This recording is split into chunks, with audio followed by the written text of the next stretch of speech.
Let's bring in Ohio Congressman Jim Jordan, chairman of the Judiciary Committee. Jim, there's no one I'd rather talk to right now than you.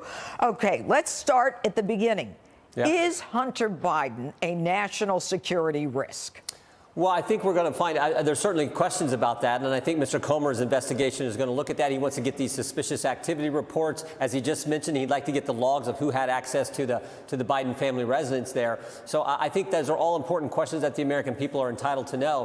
What really jumps out at me, though, Judge, is this timeline and the lack of transparency from the White House. And you talked about this. So on November 2nd, they find classified material at the Biden Center. They don't tell anyone. On December 18th, they find classified material at the Biden garage, at their residence, and they don't tell anyone. And then on January 9th, there's a news report talking about classified material, but only at the Biden Center. The White House comes out and confirms that, but they still don't tell us about the garage, what they found on December 18th.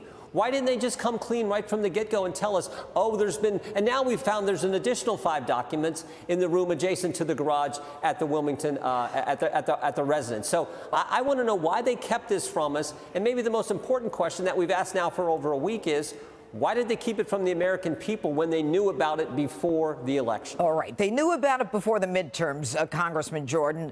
You know they hid the Hunter Biden laptop story because there was a presidential election coming up. No surprise. They'd hide it so that it wasn't in play during the midterms. Yep. But why did they wait so long? What were they doing, Congressman, from November 2nd until January 10th? What were they doing? Who was reviewing the documents? Were there personal lawyers who don't have a security clearance? And, you know, I'm not satisfied that they don't have records of visitor logs at the home. Yeah. The Secret Service should know who was there. And if they don't keep logs, what about the security cameras? What about fingerprints on the documents? What are we going to find out, Congressman? Yeah. No, all those questions need to be answered. What did Mr. Lausch do? We understand Mr. Lausch, the U.S. attorney from Illinois, was assigned to the case in early November, and then he concluded his investigation on January 5th. Well, what did he find? Right. Because we know after January 5th, they found another batch of these classified documents. So what kind of investigation was that for the first 2 months?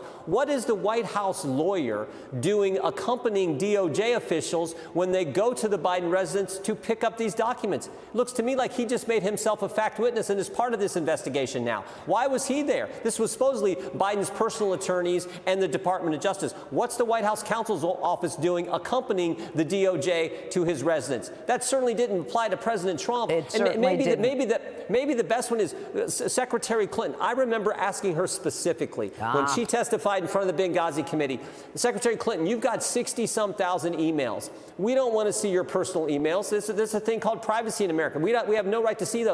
But we don't exactly trust you and your lawyers to determine which ones we should see and which ones we don't need to. How about this idea?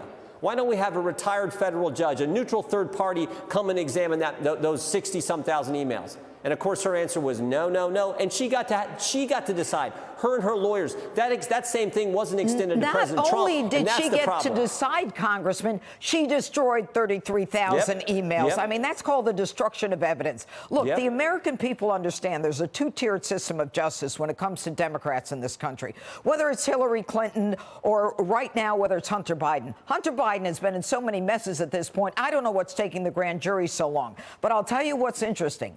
This whole issue involving Hunter Biden and the child support, that's a way to get some discovery on what Hunter Biden is doing, because he seems to have been paying, he says, $49,000 a month for his father's house in Wilmington. All right? To me, that looks like money laundering. The house isn't worth more than $6,000 or $8,000 a month. What say you?